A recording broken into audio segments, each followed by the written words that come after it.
Broadcasting live from the Business RadioX studios in Nashville, it's time for Nashville Business Radio. Now, here's your host. And hello again, everyone. Welcome to another edition of Nashville Business Radio. I'm John Ray, and folks, this is going to be a good one. We've got Dennis Jackson with us. Dennis is the owner, founder of Worx Solutions. Dennis, welcome. Hey, thank you very much. Looking forward to it. Yeah, thanks so much for coming on. So let's get right to it. Let's give everyone an introduction to you and how you're serving folks out there. Yeah. Our company's name is, like I said, is Worx Solutions. We're based here in Nashville. Our client base is all over the U.S. We focus on that small to mid-size type clients. What we're focused on is that workflow. Our tagline is bridging the operational gap. And so typically companies are going to have some kind of operating system and some kind of accounting system. We help with all that stuff in the middle.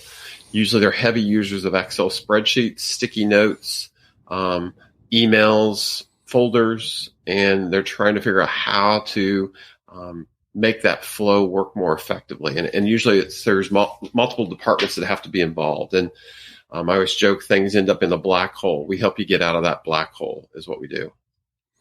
Now that's always a welcome thing, right?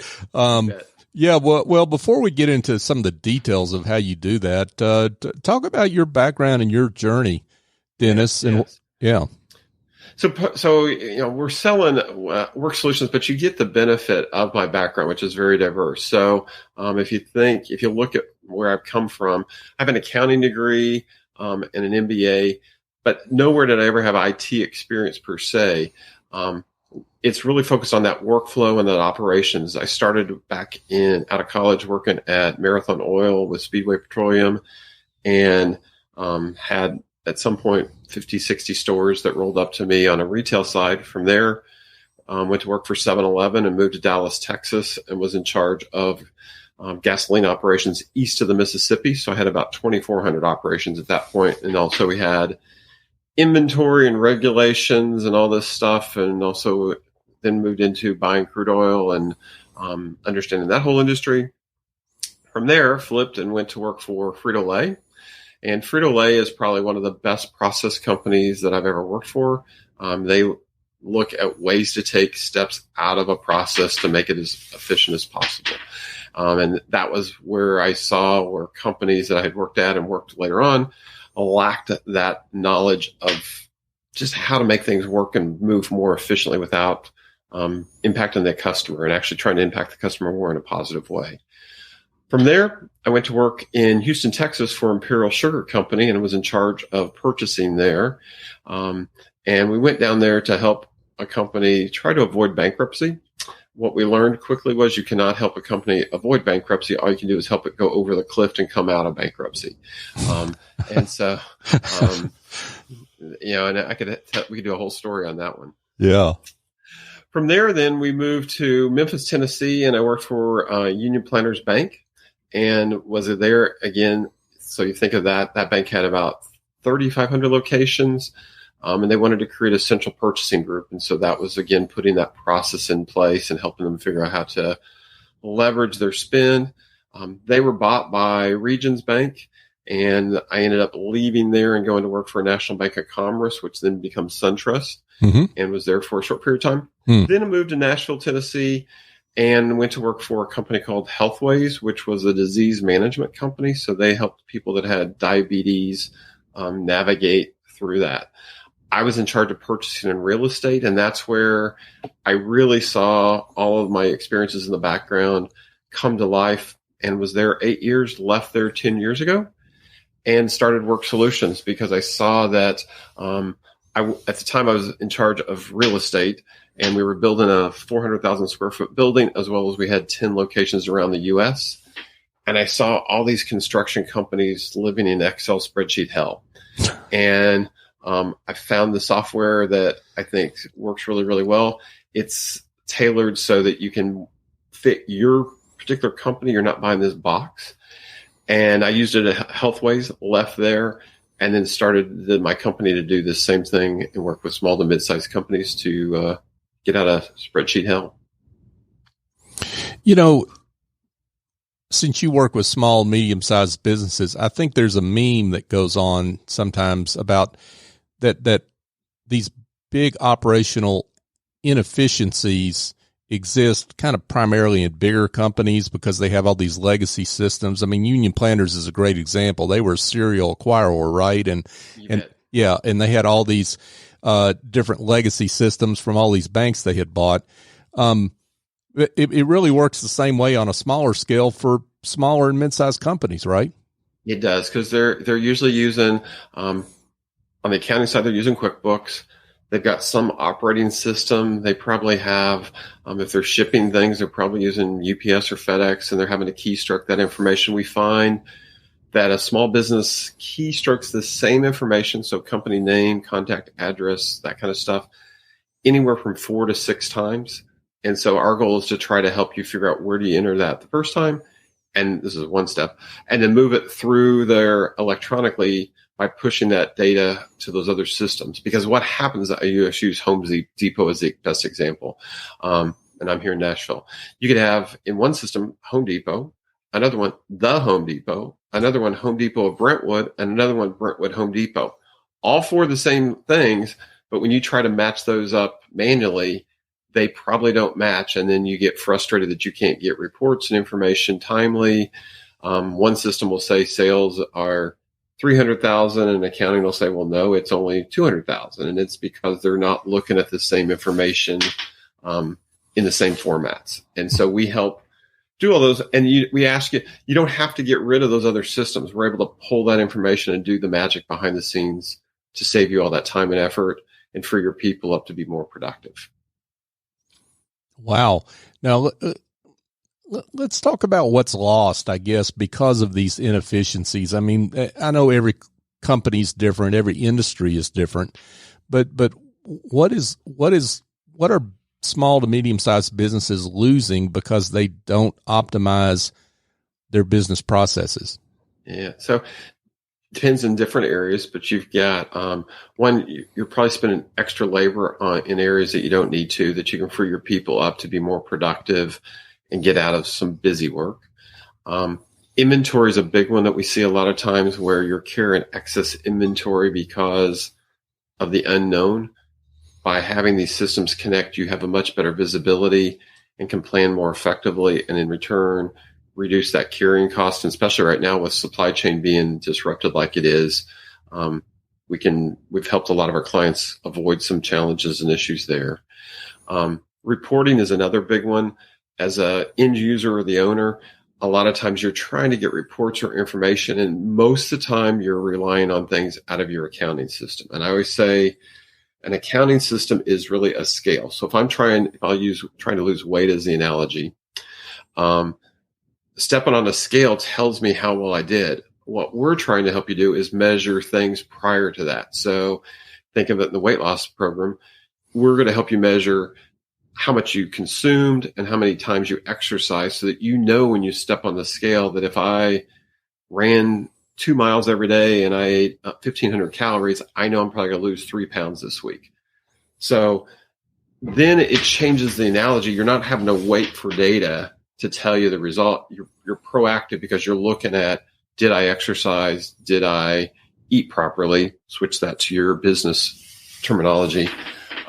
That's how we can help companies be more proactive and see their data and see information more to help them make better decisions. I would think, Dennis, that a big piece of resistance, I guess, as it were, from potential clients you talk to is, I'm trading the devil I don't know. What ends up when Dennis and his team gets done with us, right? With the devil I know. I mean, I don't like my spreadsheets, but hey, I'm really jumping out on a limb to go down this road with you. Is that a common?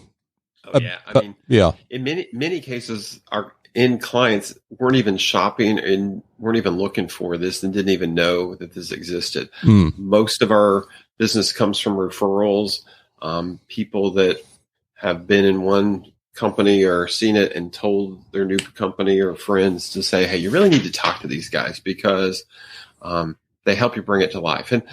And because we look at it from a business perspective, not an IT perspective, we try to simplify it and keep it as user-friendly and walk you through the steps. We'll do a thing called a whiteboard session, and a whiteboard session is where you're actually helping us understand your business, what forms you use, what reports you use, how do you communicate, all that stuff so that we can get a better understanding about your business. From there, we'll come back and, it's an elephant. You've got all this stuff you want to do. We'll recommend find one small little thing that we can work together on and solve. And so that you can see the aha and the experience and how easy it is and what it does for your life.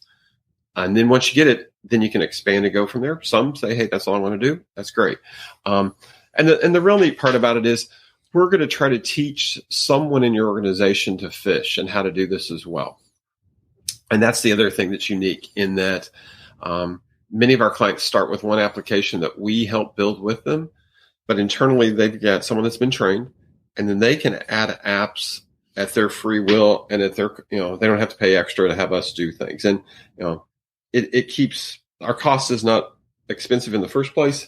And right now for small businesses, there's also tax credits that can be used. In many cases, our clients are getting anywhere from 40 to 70% off the cost of what we do as a tax rebate that they can apply because there's R&D tax credits because workflows are in one of the incentive packages from the government. So it's another way that you can almost do this thing free of charge. Wow. Now that's the way to get the attention of every business owner is talk about free of charge, right? Those magic words. Exactly. So, and that's a lot of them don't, their accounting groups may not be aware of these tax credits. And so we'll provide them the links and they can, fill that out. They'll know going in here, here's our cost, it's $3,000. Mm-hmm. And then they can see, hey, we can get, $2,000 of tax credit. So they're only really out $1,000 on this particular project. Mm-hmm. And because we're working with small to mid-sized businesses, John, we'll also spread that cost over 3-6 months because we know for small businesses, cash flow can be a challenge. Mm. And so we're in it for the long haul. We're not trying to sell them a software and then just have it hang on the wall and be done. We want to be with them long term and make sure they're using it and help them see the value. The other thing that they get from us, because we've got 85 clients on this tool with us right now, we're able to share best practices across industry. So if you're in the same industry, we won't share that information. But if someone comes up with something new, so earlier this year, one of our clients and I figured out this OCR technology so they can actually receive their invoices and purchase orders through an email. The system now opens that email, knows to scan it, puts that information into our system automatically, and then the workflows start. Saved him about 4 hours a week in labor of a person sitting there keystroking purchase orders and email information into a system to be processed. We've taken that information and that knowledge and shared it with some of our other clients as well, and then we're beginning to roll that out to other ones as well. So that's the other benefit, that you kind of become a consortium partner and we share best practices that you may not have. And we'll even connect you with a lot of our clients and they talk to each other and learn and share with each other things that they can do with their business. Folks, Dennis Jackson is with us. He is the owner, founder of Worx Solutions. So, Dennis, you mentioned IT departments. Why is it, if I'm a business owner, why wouldn't I just have my IT department work on these challenges? The best analogy I can give is, because I was always in operations, usually the things we're providing it's not your core competency. And if you're a larger company, IT wants to focus on that core competency things, the things that run the business and actually help you sell more stuff. This is usually workflows behind the scenes. And I would go to an IT department in where I would work and say, hey, I need this stuff. We'd get put in the pipeline and it might be 6 months before they even can get to it. When they come back and ask me what I want, I'd forget what I asked for because I'd figured out how to do it in an Excel spreadsheet. And Excel spreadsheets are great, but they're only for one person usually. If you're trying to use collaboration across multiple people, you end up with multiple spreadsheets. People are trying to use Google Docs. First off, Google Docs are not secure, and Google Docs would not be something I'd want to build my business on.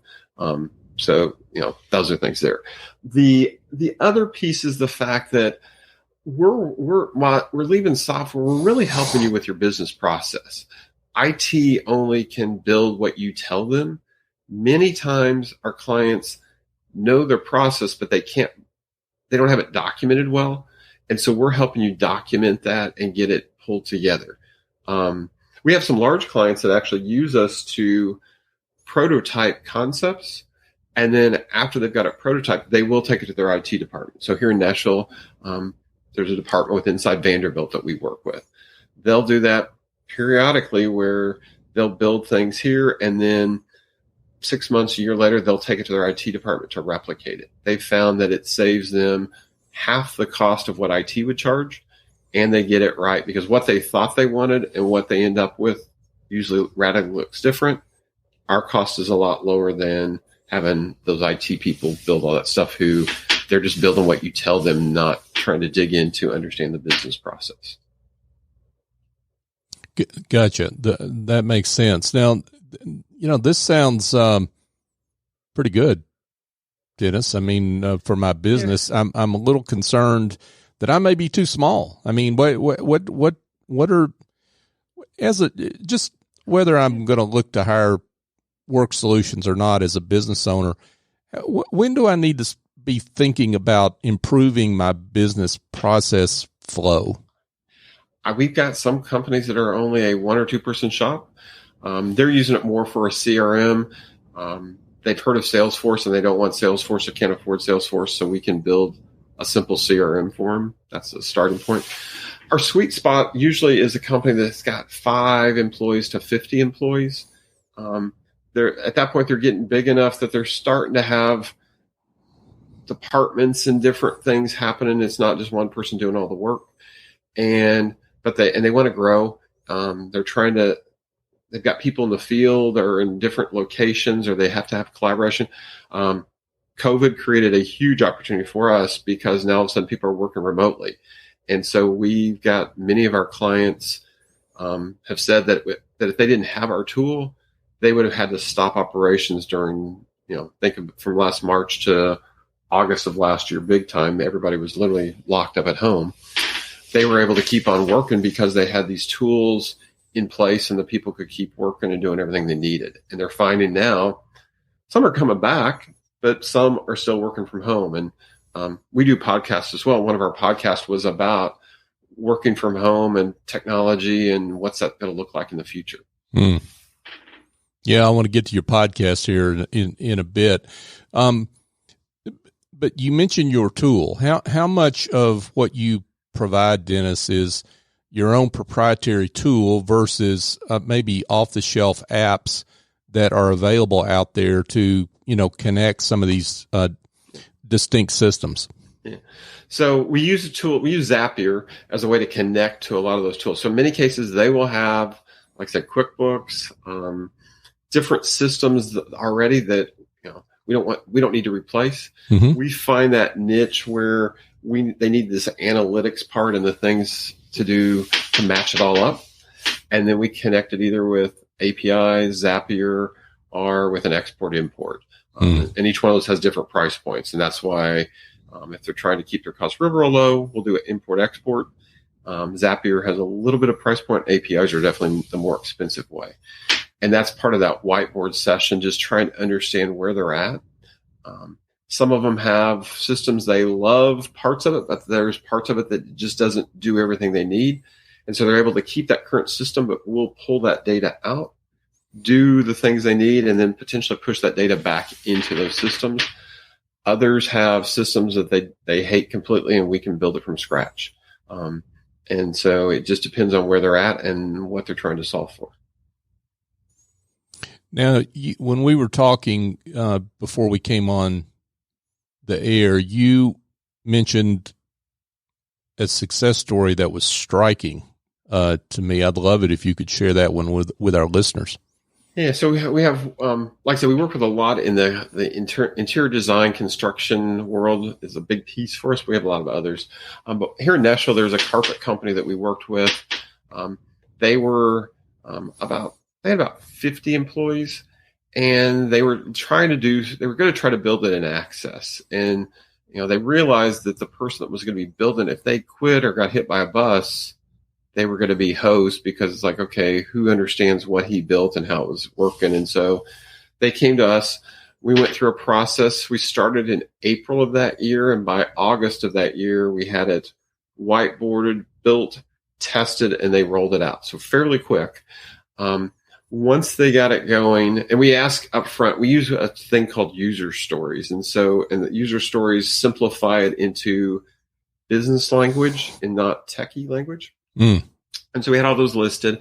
And one of them was that the owner, his stress level was at a 9, and he was pulling his hair out. And his analogy, he was a big football fan.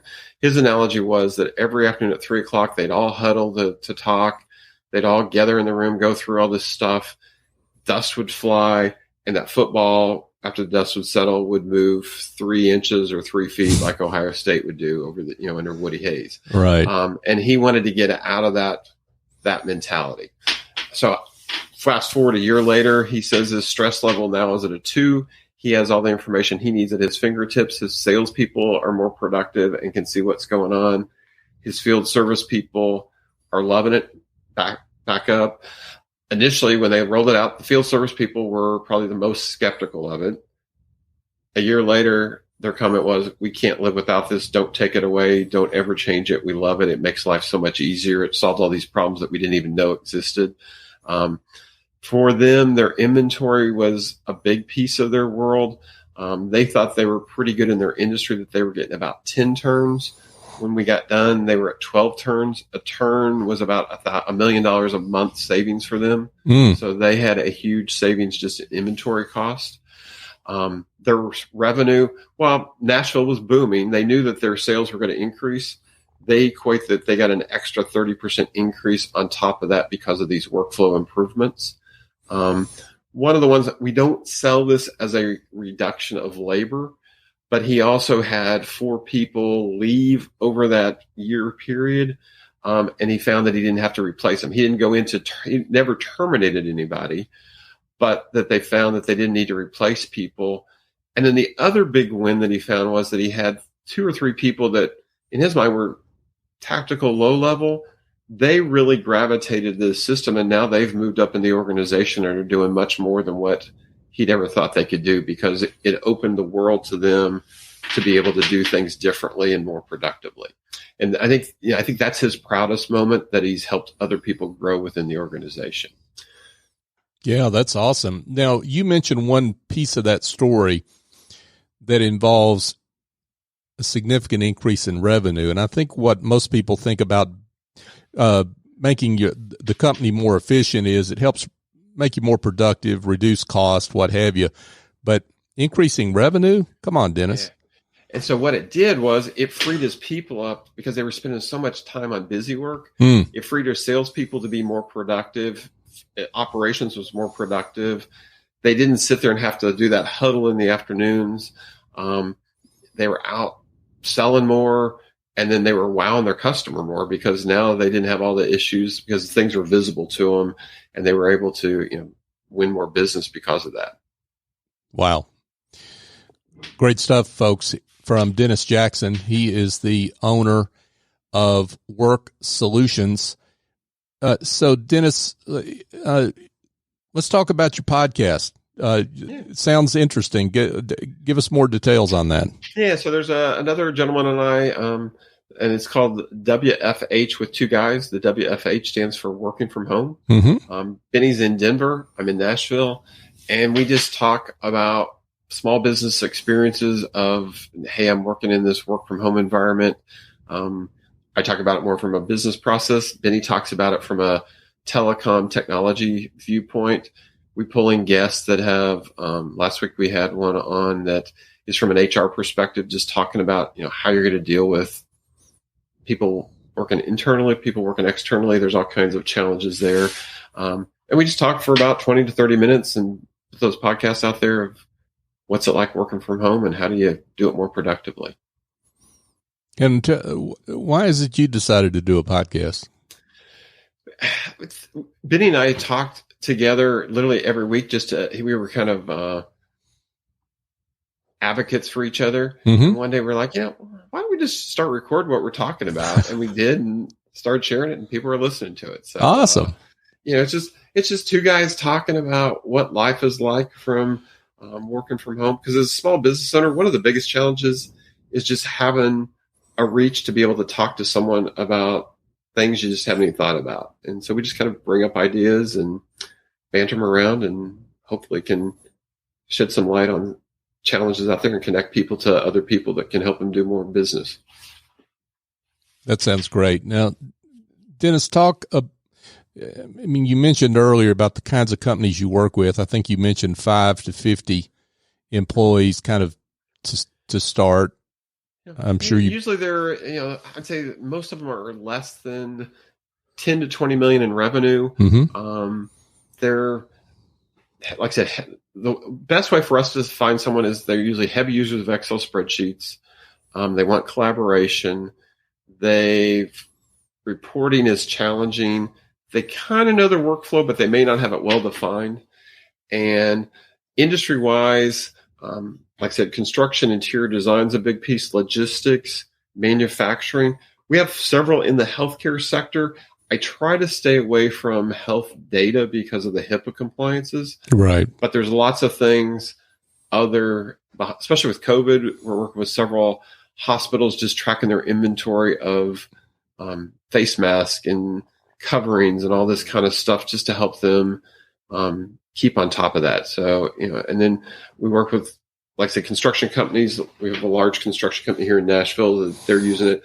They're using it for, after the construction is done, just the warranty issue. So we have different spins of what clients do with it. We have several in the CBD world. So it's the manufacturing side of the business. Mm-hmm. And so they're having to track inventory and lots and where things are shipped to, and we can help you do that. One of our clients, if you watch HGTV, Flip or Flop, the guys that do the kitchen cabinets, we do all their inventory for all of their parts and pieces. And you think kitchen cabinets can't have that many pieces. They have 3,800 pieces that could go into a kitchen cabinet because of all the screws, hinges, knobs, all that kind of stuff. And, wow. So if you're watching that, that's one of our clients. Wow. Very cool.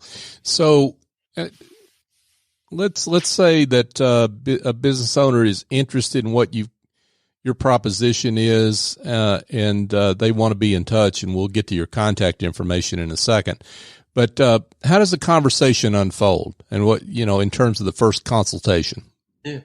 Yeah. First off, usually they'll ask us, what do we do, how we do it, because they're trying to figure out how this is going to fit into their world. And we'll take them through some demos. We try to listen a lot on the front end to understand what their challenge is, what they're trying to solve for. And then we can show them some demos. Usually those demos, though, they don't quite get it. I'm going to be real honest, because they don't see their world. They'll see someone else's world. And I'm always like, interesting, but not real interesting. And so out of that, we'll try to get them to provide us some data or some information that we can build a real simple demo that has their information in it, that they can then see how potentially this is going to look like. It's not going to be pretty at that point, but it's going to help them kind of get their heads around it. Then our goal is to get with them on a true whiteboard session, which is complimentary because we have to do this. And that whiteboard session is usually 60 minutes to 90 minutes long. And that's where the client is telling us, like I said, what forms they use, what spreadsheets they use, how do they do things, how do they communicate, who are the players. They're probably doing 90% of the talking, and we're doing a lot of documentation and writing. When we're done, we'll come back to them with a flow chart in a simple world so that they can understand it. Because again, these are usually people that are very operational. They're not technology people. And so we'll put it so they can see it and they can understand it. We'll say, here's what we heard. And from there, then we can put a proposal together of what it would, bring it to life, and how we'd help them get there. That whole process can happen. Usually it takes about 2 to 4 weeks to go through that by the time, they're, and in there also we'll connect them to several of our clients because we'll figure out what they're trying to solve for. And we'll let them have conversations directly with someone that has done something very similar so they can hear, what is the change management? What's it like? What's the involvement? For us, success, usually we can kind of tell on the front end, is that if the business owner and that they have one person internally that's kind of that champion that's going to help push it, if you have those two players, we're 95% success rate. If we have a business owner that just thinks, hey, I'm going to buy this tool and not be involved, the success rate goes way down because there's change involved here because you're talking about potentially some process changes that you need to make this more effective for yourself. So it takes those players to be involved. Once they say go live, the build time is somewhere between 6 to 8 weeks. We can go faster, but we know they have a full-time job they're doing. And so we need them to test and give feedback periodically. And so usually we say 6 to 8 weeks. And then we go right into the training with them and help them. We train 2 to 3 key people in their organization and then provide them with training materials and videos that then they can train the rest of their team. And then we're with you ongoing from there. So, and usually what we see, once you go live, we'll have lots of conversations and touch points, not for the first 90 days. After about 90 days, magically, we don't usually hear from the clients. It's us more reaching out to them because they're rocking and rolling and they're, it's working. And, I'd say, all my clients, as you talk to them, you're going to find that it's truly changed their world and made them more productive. It's helped them through COVID in ways that they had no ideas that existed, and knowing the fact that we've got another peak going on right now and uncertainty of are we going to be stuck at home again and that kind of thing.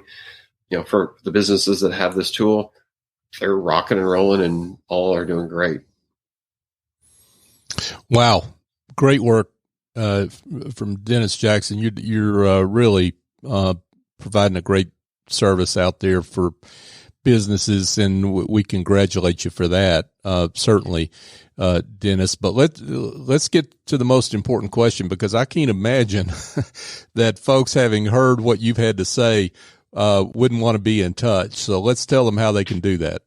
Yeah. So, one, you can go to our website, which is Worx Solutions. It's WORX Solution. There's no S.com. And the reason there's no S at the end, when I started this company 10 years ago, that S was going to be an extra $2,500. So it's worxsolution.com.